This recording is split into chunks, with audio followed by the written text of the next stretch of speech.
एल्दारा में चल रहे कार्य पर कहीं न कहीं दूसरी कंपनी के द्वारा अपना घटघट पुल पे कार्य करने से प्रभाव पड़ता हुआ दिख रहा है। एल्दारा से जो ट्रक डंपिंग जोन पर जा रहे हैं वो घटघट पुल में जाकर रुक जा रहे हैं, जिससे समय सारणी के अनुसार कार्य हो पाना बड़ा मुश्किल पड़ रहा है। प्रशासन को संज्ञान लेने की आवश्यकता है कि दोनों कंपनियों में टाइम की भिन्नता कर दी जाए, साथ ही डंपिंग जोन तक कोई भी कार्य भी ना हो, जिससे कि एल्दारा बरसात से पहले पूरा हो सके। अन्यथा फिर बरसात में लोगों को त्राहिमाम करना पड़ेगा। प्रशासन इसका संज्ञान भी ले रहा है, परंतु तब भी कंपनियों में आपसी ईगो टकराता हुआ नजर आ रहा है। स्टेट द्वारा एक रूट प्लान जारी किया गया है और इसमें एक समय जारी किया गया है, प्रातः और दिन और शाम। इसमें हम दोनों जगह पर अपना फोर्स लगा देंगे और कंपनी से भी कहेंगे कि वो अपना बोर्ड लगाए, समय के अनुसार गाड़ियों का आवागमन हो, तभी जाकर ये पाए।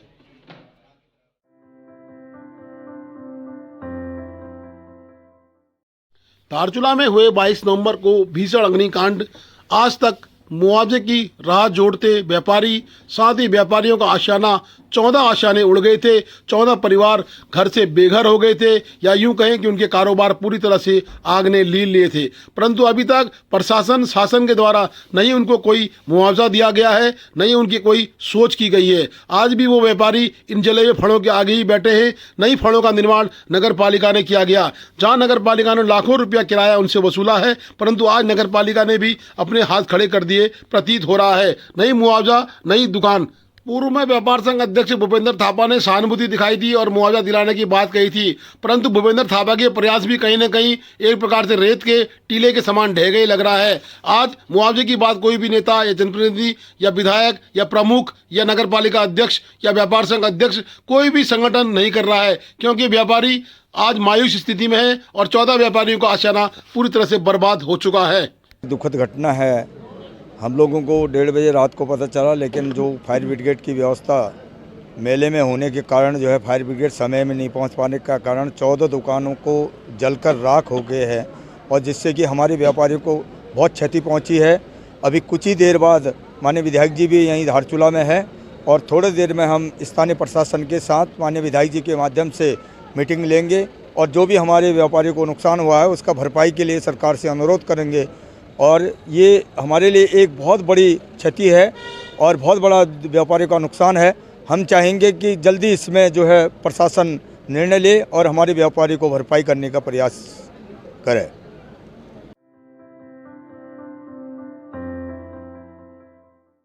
दरगांव के करतो तोक के छूटे हुए लोगों ने अपने विस्थापन की मांग की। एक तरफ बता दें कि दरगांव पूरी तरह ध्वस्त होते जा रहा है, दूसरी तरफ शासन की धीरे धीरे कछुआ गति से विस्थापन की चाल चली जा रही है। रंग कल्याण संस्था व भारतीय जनता पार्टी के ब्लॉक प्रमुख के साथ मिलकर उन्होंने आज संयुक्त मजिस्ट्रेट को एक ज्ञापन दिया और उन्होंने कहा कि दरगांव के जो भी विस्थापित परिवार छूट गए हैं तत्काल उनके विस्थापन की व्यवस्था की जाए। बुला के इनका भेजेंगे, क्योंकि दरगांव का तो विस्थापन हमने इसीलिए वो कर दिया था कि उसकी पूरी लिस्ट आ गई मेरे वहाँ जितने परिवार है। मैंने पटवारी बोलते कि जिन परिवार को मिल चुका है उनके अलावा बताइए कौन कौन है वो। आप एक सीट होल्ड रखिएगा। इन लोग का नाम ही नहीं है।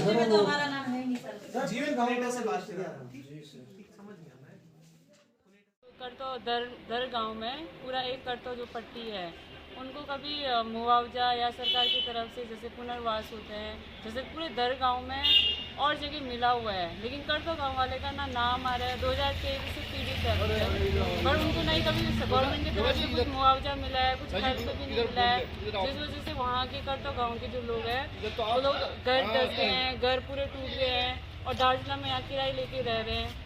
तो किराए देने में खर्चा उसी में चला जाता है। अभी तक कोई सरकार की तरफ से कोई परेशानी का हल नहीं मिला हुआ है करतो गाँव में। कितने 18 परिवार है करतो पट्टी में 18 परिवार है, लेकिन जो पूरे लोगों को जितना नहीं मिला है दरगांव में तो 28 परिवार है। नाम क्या हो? 28 नाम मेरा राधिका। ये जो है ग्राम सभा धर की जो समस्या है ये काफ़ी समय से चली आ रही है। 2013 जो आपदा हुई थी उस दौरान से जो है अभी तक इनको ना मुआवजा मिला है ना पुनर्वास इनका हुआ है, क्योंकि सीएम साहब जो है कई बार घोषणा कर चुके हैं कि इसमें जो है पुनर्वास दिया जाएगा। तो अभी तक कोई भी कदम नहीं उठाया गया। खासकर जो है करतौ जो गांव है वहाँ पे दर गांव के अंदर जो करतौ गांव वाले हैं वहाँ के लोगों को जो है अभी तक इग्नोर किया गया। तो ये काफ़ी सोचने वाली बात है, क्योंकि ये क्षेत्र जो है हर साल जो है आपदा से ग्रसित है ये क्षेत्र। और जो करतौ के हम लोग ग्रामवासी आए हुए हैं उनको जो है पुनर्वास मिलना चाहिए। मैं होम स्टे अध्यक्ष होने के नाते जो है ये गवर्नमेंट से रिक्वेस्ट करता हूँ कि इस चीज़ पे जो है एक उचित कदम उठा के जैसे और लोगों को न्याय दिया है तो ऐसे ही इन ग्रामवासियों को भी न्याय मिलेगा। जो आपदाग्रस्त क्षेत्र दर है उसमें पहले ही पूर्व में कुछ सितारगंज में उनका प्लान हो चुका है, उनको वहाँ बसाया गया है। जो प्रभावित है उनकी सूची बन रही है, फिर भी अभी करतो है, सुयाल है, खाकसिंग है और खोखती है। यहाँ कुल मिला के हमारे 27 परिवार और छूट गए हैं और इनके लिए इनको सम्मिलित किया जाए और इनका भी जो खोखती है जो तो मैंने बताया है इनका भूवैज्ञानिक सर्वे करके इनको भी उसमें सम्मिलित करके इनका भी पुनर्वास किया जाए। इस निमित्त आज वहाँ का शिष्टमंडल के साथ मुझे मिलना पड़ा।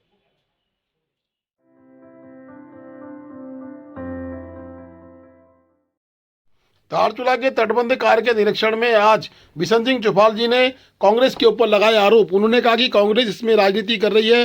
भारत सरकार ने ये योजना स्वीकृति की है और आगे भी भारत सरकार और उत्तराखंड सरकार धारचूला की सुरक्षा के लिए चिंतित है और रिवाइज एस्टीमेट या अन्य जो भी पैसे आने होंगे उसके लिए वार्ता की जाएगी। परंतु इसमें एक प्रकार से जो कांग्रेस राजनीति कर रही है, श्रेय लेने की राजनीति कांग्रेस करती हुई दिखाई दे रही है। हमें मालूम चला कि कांग्रेस के लोग इसमें राजनीति कर रहे हैं। मैं बता दें कि यह पैसा भारत सरकार के द्वारा दिया गया है और उत्तराखंड सरकार के ही निवेदन पर उक्त पैसा धारचूला को मिला है। इस समय केंद्र सरकार का बजट है ना, ये भारत सरकार केंद्र में भाई सरकार किसकी है, प्रदेश में किसकी सरकार है। अब जिस प्रकार से विकास कार्यक्रम दिखा रहे हैं तो कांग्रेसी के लोग क्या बोल रहे हैं भाई उसको तो हमको नहीं कर सकते। उन्होंने खाली अपने लोग कह रहे हैं कि हमने क्या काम, वो कहाँ से काम करेंगे, क्या मतलब उनका। जिस सरकार जिसकी है वही तो स्वीकृत करेगी योजना। तो उनकी 2013 में उनकी सरकार थी तो 2015 में उनकी सरकार, तो उसमें तो कोई काम नहीं हुआ भाई यहाँ से। और जब सरकार 2017 से भारतीय जनता तब से काम शुरू हो रहा है, तब से पैसा स्वीकृत हुआ। अभी और पैसा मिलने वाला है इसमें, भारत सरकार ने कर कि और पैसा देंगे इसमें। अभी जो है जिस प्रकार से काम है प्रगति है, प्रोग्रेस हो रही दिखाई दे रही है।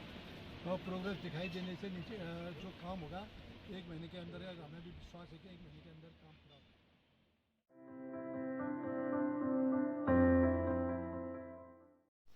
नगरपालिका धारचूला में राजेश्वरी देवी की अध्यक्षता में सभी सभासदों की सहमति के साथ आय व्यय का लेखा जोखा प्रस्तुत किया गया। आय व्यय के लेखा जोखा में जहां 8 लाख का आय हुई वहीं 6 लाख का व्यय भी हुआ। साथ ही 2 लाख रुपए के लाभ का बजट नगरपालिका परिषद धारचूला ने पारित किया। इस वर्ष 23 और 24 का 2 लाख रुपए लाभ का बजट राजेश्वरी देवी की अध्यक्षता में पारित किया गया। समस्त सभासद मौजूद रहे।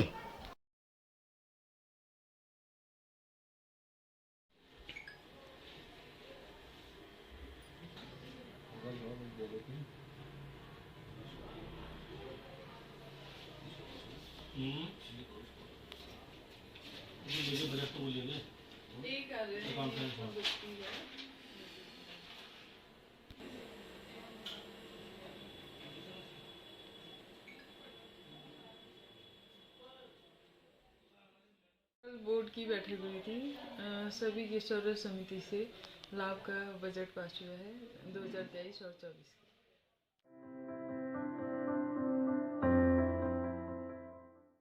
कोतिला के आपदा प्रभावित 6 परिवार जो कि बेनाब भूमि में बसे थे, उनका आशियाना पूरी तरह उजड़ गया। आज वो चिंतित हैं और प्रशासन से विनती कर रहे हैं, गुहार लगा रहे हैं कि प्रशासन जिस तरह से अन्य परिवारों का विस्थापन कर रहा है उसी तरह हमें विस्थापन और मुआवजा प्रशासन दे। शासन प्रशासन से हाथ जोड़कर निवेदन करना चाहूँगी कि हम भी भारत के वासी हैं पहली बात तो, और साथ में कोतिला में जो आपदा आई थी उसमें पीड़ित परिवार है तो हमें बेनाब कह के अलग न किया जाए। हमारे गाँव वालों के साथ ही जहाँ इनको विस्थापन मिलता है वहीं हमें भी विस्थापन दे दिया जाए और मुआवजा भी दिया जाए, क्योंकि हम गरीब परिवार से हम एकदम से पहले की तरह घर बना नहीं सकते। थोड़ा मदद हमें सरकार से मिलेगी तो हम खुद भी कुछ करके घर बना पाएंगे दोबारा अपने लिए। Please do like, share and subscribe DCL News.